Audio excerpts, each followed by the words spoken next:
I still remember the first time my mother looked me in the eye and said, "A woman who chooses her job over her child doesn't deserve to be a mother."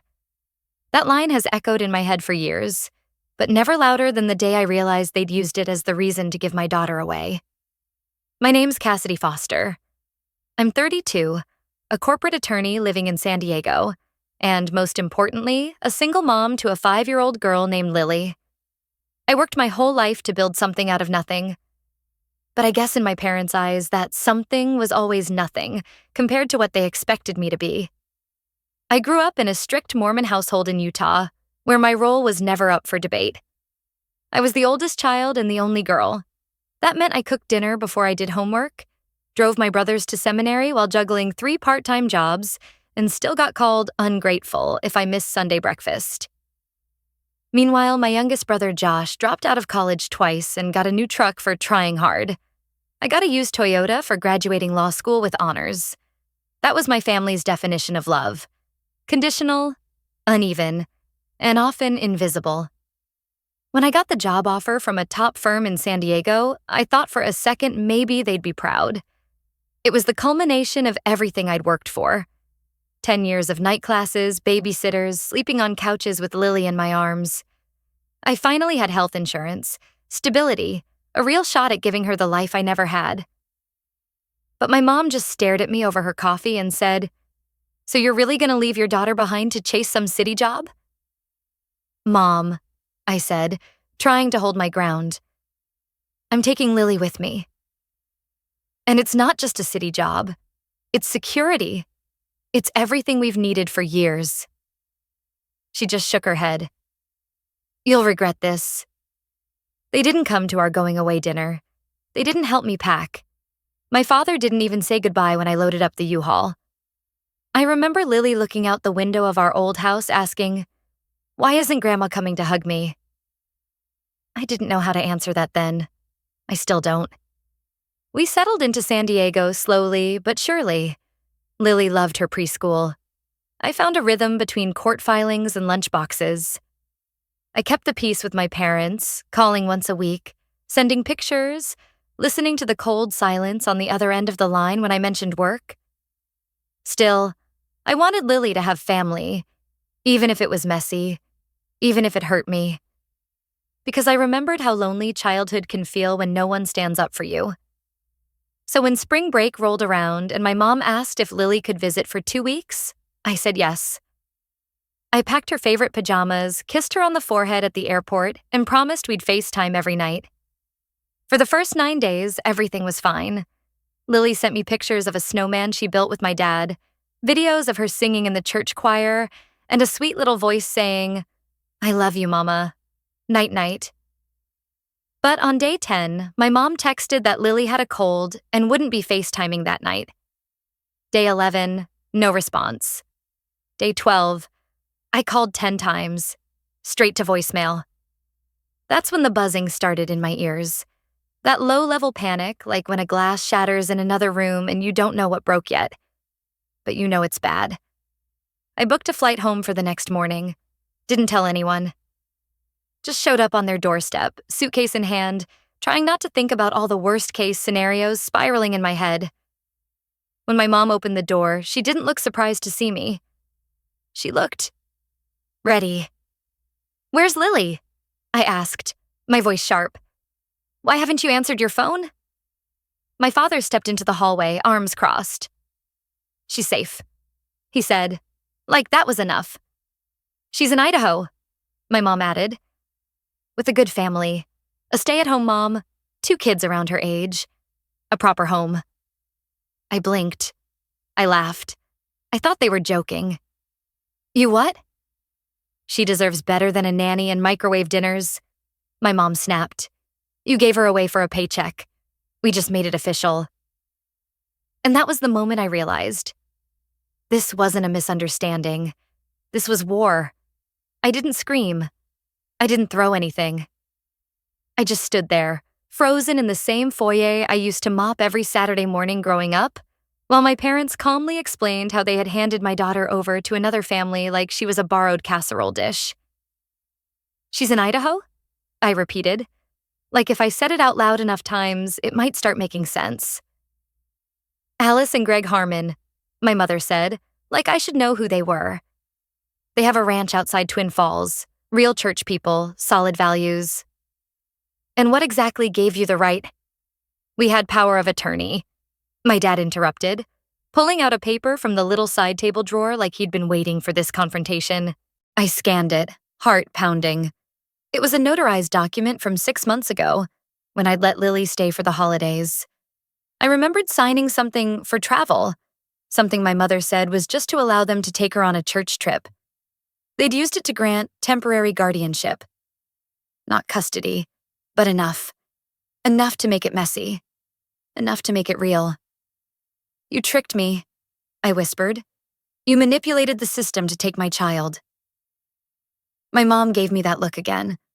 That look she used when I wore eyeliner to school dances, or when I told her I wasn't marrying at 19. We didn't trick you, she said slowly, like I was the unstable one here. You tricked yourself into thinking a courtroom is the same as a home. Lily needs stability. She needs a mother who's there, not some career woman who pays strangers to raise her while she argues about corporate leases all day. The part of me that wanted to punch a hole through the drywall was loud. But the louder part, the one that had gotten me through law school while Lily slept beside my desk, was already calculating. I turned on my heel without another word and walked out that door. I didn't even close it behind me. I booked a hotel, called my law firm to say I'd be working remote for the foreseeable future, and found the best damn family attorney I could afford. Her name was Rachel Tran, a no-nonsense woman who listened to my story with zero judgment and a legal pad that never stopped moving. They used a guardianship loophole, she explained, flipping through my documents. Utah law allows for informal transfer of guardianship if both parties consent. They weaponized your signature. So what now? Now, she said, we play hardball. But that was easier said than done. Because while Rachel and I were drafting filings and compiling affidavits, my parents were rallying the church. And the church? Oh, they came for me fast. I started getting texts from old Sunday school teachers and youth group moms I hadn't seen in over a decade. Some were passive-aggressive, praying you find your way back to what matters. Others were cruel. Maybe if you'd stayed humble, God wouldn't have taken Lily from you. One even wrote, "Real mothers don't sue their own parents." I didn't reply. I archived them. I blocked numbers. But it ate at me. Meanwhile, I couldn't even talk to Lily. The Harmons didn't answer my calls. My parents claimed she's adjusting and too busy with the animals. The judge hadn't issued a formal order yet, so legally I couldn't demand contact. All I had was the last voicemail Lily left me before the silence. Mama, I brushed Bubbles the pony today. I miss you. Do you miss me? Grandma says you're thinking real hard about what's best. I hope that means me. I played it every night. I cried silently into a pillow every night, too. I needed to stay composed. Sharp. But God, I was unraveling inside. Then Rachel called one afternoon and said, "You're going to want to sit down." Apparently, one of the Harmons' older children had posted a TikTok. It wasn't about Lily directly, but it showed their property, their home, and a snippet of them saying something like, "We're helping out a friend's granddaughter. She's going to stay with us for a while. Real sweet girl, sad backstory." That video would be our opening. Rachel moved fast. She filed an emergency hearing on the grounds that Lily was being exploited without my consent, even unintentionally. It was just enough to get a judge to order supervised visitation and a psychological assessment for Lily. It was only a sliver, a thread, but it was something. I showed up to the Child Services office in Salt Lake City the following Monday, hands trembling, throat dry, trying not to expect anything. And then the door opened. And there she was. My daughter. My Lily. She hesitated for half a second before she ran into my arms so fast we both nearly toppled over. "I missed you so much, Mama," she whispered. "I missed you more," I said, pulling her in tighter. But when I looked up, I saw my mother in the hallway watching us. and the look on her face wasn't regret. It was fear. I always thought the ugliest part of betrayal was the moment it happened. Turns out, it's worse when you realize how many people saw it coming and stayed quiet anyway. I held Lily for as long as they'd let me in that state-supervised visitation room. She talked about ponies and Sunday ice cream, about the nice new mommy who cooked pancakes shaped like hearts and let her stay up late watching cartoons. She didn't cry. She didn't ask why I hadn't called. She just looked tired in a way no 5-year-old should. I smiled through it, told her I was proud of her, told her we'd go to the beach again soon, just the two of us. She nodded, but it felt distant, like she wasn't sure if I meant it. The hardest part wasn't the visit ending. It was when she turned back before walking out the door with the caseworker and said, "Grandma said you're just busy learning how to be a better mom." That broke me in a new way. Rachel, my lawyer, met me in the parking lot. "You okay?" she asked, handing me a bottle of water. I didn't answer. I couldn't. I just sat there, staring at the steering wheel like it held some secret answer I'd missed all along. They hadn't just taken her. They were rewriting me. I had always assumed the law would protect me, that facts would win. But my parents weren't stupid. They weren't raving lunatics or obviously abusive. They were methodical, respected, the kind of people who dropped off casseroles after funerals and sent birthday cards to the mayor's office.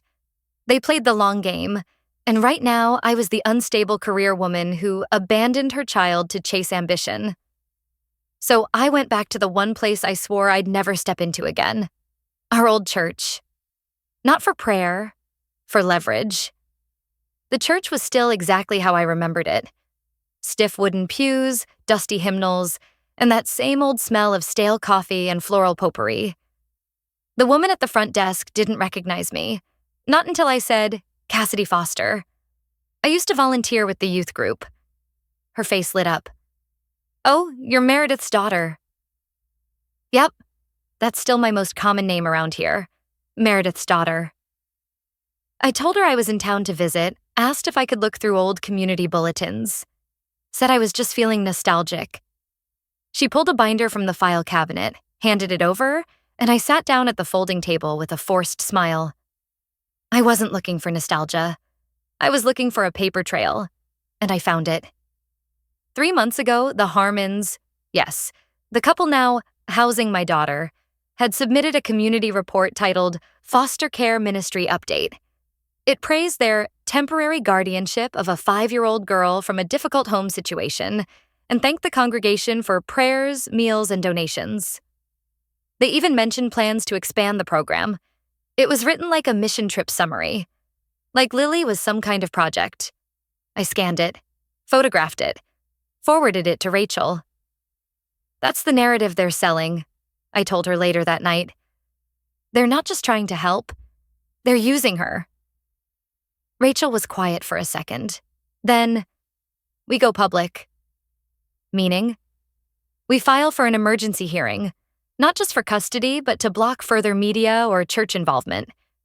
We make it clear this is no longer a family disagreement, it's coercion, possibly religious exploitation." For the first time in weeks, I felt something shift in my chest. Not hope exactly, but direction. The next day, we served papers to both the Harmons and my parents. It didn't go over quietly. My mother called me, voice trembling, and said, "How dare you embarrass us like this? Do you want Lily to grow up ashamed of her family?" I didn't yell. I just said, "She's already ashamed. She just doesn't know it's you she's ashamed of yet." Click. I wasn't trying to burn everything down. I just wasn't going to keep pretending the house wasn't already on fire. A week later, at the hearing, the judge asked me, "What are you really seeking here, Ms. Foster?" I looked at him, hands cold, mouth dry, and said, "I'm seeking the right to be my daughter's mother again without earning it through someone else's idea of virtue. I'm not perfect, but I never gave up on her. I just never thought I'd have to fight my own parents to get her back." The judge didn't smile. He didn't nod, but he granted temporary custody back to me, under strict supervision while Lily underwent psychological evaluation. He also ordered the Harmons to cease any public mention of Lily's name or story. It wasn't over. Not even close. But that was the first night I slept more than 4 hours. Lily came back to me 3 days later. She was quiet, reserved, didn't want to sleep in her old bed. I let her choose where to lie down. She picked the couch. I stayed on the floor beside her. Around midnight, I felt her hand reach down, resting lightly on my shoulder. "Mama?" she whispered. "Yeah, baby. You're not going to send me away again, right?" I bit my lip so hard I tasted blood. "Never again," I promised. Lily came back into my care with a small suitcase and even smaller trust. Her eyes looked different. Not bruised, not broken, just older. Like some part of her had skipped ahead before the rest of her could catch up. She clung to her favorite plush unicorn like it was a lifeline, even though it still smelled like my mom's fabric softener. The first night back, she didn't want to sleep in her room. Or mine. She curled up on the couch, quietly arranging her pillows like she didn't want to ask for too much. I laid on the floor beside her again, same as I had the night before the hearing. And sometime around 1 a.m., I woke up to her whispering. But not to me. She was talking to the unicorn. Soft, low, like a secret. "Grandma said Mommy works so hard because she's trying to make up for choosing herself." I didn't move. I didn't interrupt. I just laid there, frozen. It was the first time I let myself fully feel what had been done. They didn't just take my daughter. They rewrote her story while I was gone. In the morning, I called Dr. Layla Channing, a child therapist recommended by Rachel. Within 48 hours, we had Lily sitting on a beanbag in an office full of glitter jars and wooden blocks. It felt absurdly normal. But therapy wasn't some instant healing potion. It was messy. Lily didn't want to talk about Idaho. She said everything was fine. She just missed the pony, missed pancakes, missed routine. It was like trying to unspool a knot that kept getting tighter the more gently you pulled. Then one Thursday, after our third session, Dr. Channing pulled me aside. Her voice was kind but clear. "Cassidy, I need you to know something. Lily's not just confused. She's been coached." I must have gone pale because she added quickly, "She's not in danger now. You're doing all the right things. But some of the things she's repeated, they weren't spontaneous. Someone taught her how to explain your absence in a way that made them the hero." My first reaction was guilt. Like maybe I should have known. Should have seen it sooner. But then it curdled into something hotter, deeper. Fury. Not performative, screaming at the sky fury. The quiet kind, the kind that crystallizes, the kind that waits. And that's when I knew. This wasn't about winning anymore. This was about undoing the damage.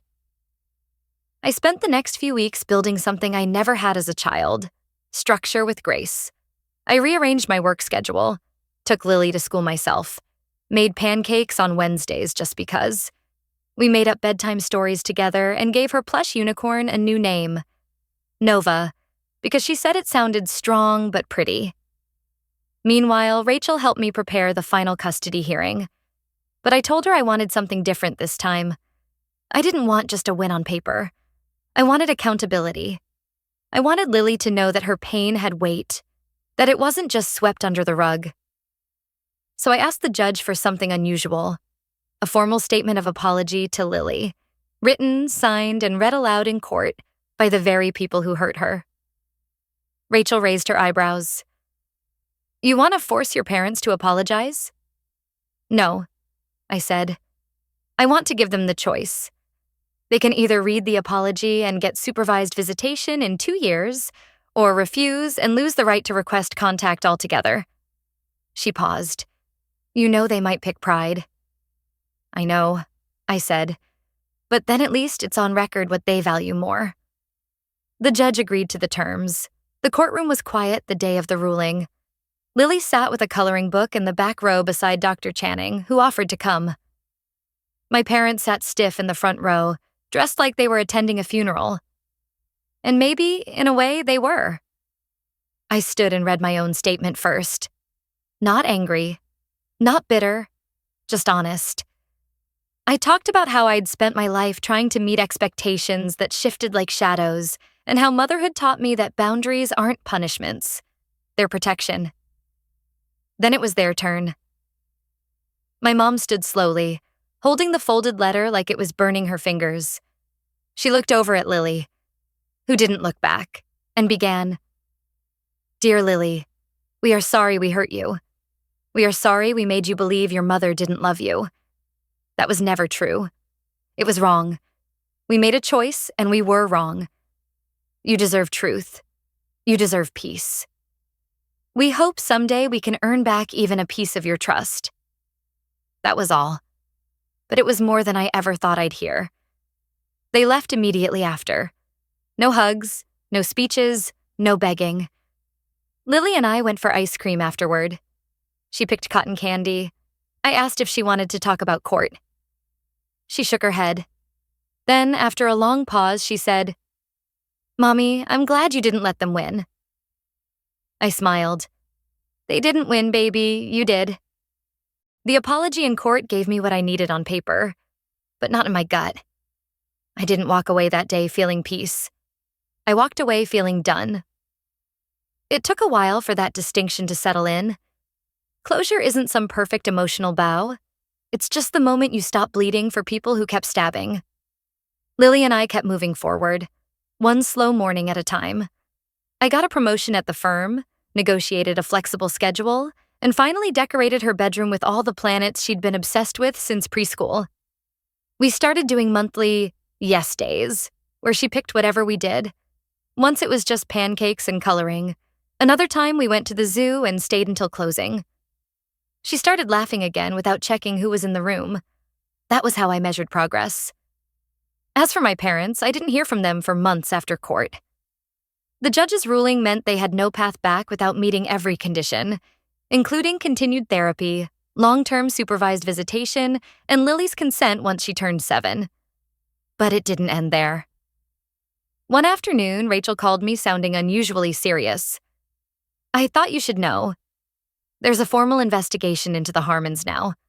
Someone filed a report claiming they took in multiple children over the last 5 years, without proper paperwork." My stomach dropped. "What kind of report?" She hesitated. "Anonymous, but detailed, enough to prompt an audit." Turns out they weren't just helping out with Lily.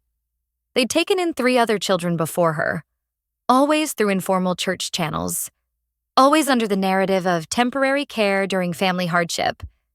And in one case, a biological mom hadn't even known her child had been transferred out of state. The state moved fast. Licensing was revoked. Foster placement was banned permanently. And although no formal charges were filed, the story made its way into local press. The headline was tame. Church family program faces oversight review. But the implications were enough to rattle their status. More importantly, it forced the people who'd judged me to reconsider the side they took. That same week, I got a voicemail from a number I didn't recognize. It was my mom's best friend, Janine. "Cassidy, I just wanted to say I read what happened. And I'm sorry. We all believed what we wanted to believe about you. But we were wrong. You didn't leave your daughter. You saved her." She didn't ask to meet. She didn't offer reconciliation. She just left that truth out there, clean and plain. It was enough. The final blow came quietly. A community newsletter from my parents' church removed their names from the Family Ministries Council. No explanation. Just gone. For people like them, that wasn't just a loss. It was a fall. That was the moment I knew there was nothing left to reclaim. Nothing to fix. And nothing I owed. Lily and I moved to a smaller beach town later that spring. Not to run, but to root. She got into a new school with a nature-based curriculum. I joined a local legal clinic part-time, helping women in custody battles who couldn't afford big firm rates. I no longer needed revenge. I just needed truth. And stability. And to never let anyone rewrite our story again. A few weeks ago, Lily asked me if Grandma and Grandpa were still mad at me. I told her honestly, "They're not part of our story anymore, sweetheart. They wrote themselves out." She nodded like she understood more than I gave her credit for. Can Nova stay part of the story? Nova, the unicorn. Her tiny symbol of survival. Forever, I said. I used to think justice meant people being punished. But sometimes the real justice is watching people live with the silence that follows when they lose their power to control you. I didn't need their remorse. I needed distance. And I built it one quiet boundary at a time. If you've ever had to choose between peace and family, and chose peace, I'd really like to hear your story. Drop it in the comments if you're comfortable. I promise I'm reading. And if this journey meant something to you, stick around. We've got more stories like this to tell. Thanks for being here.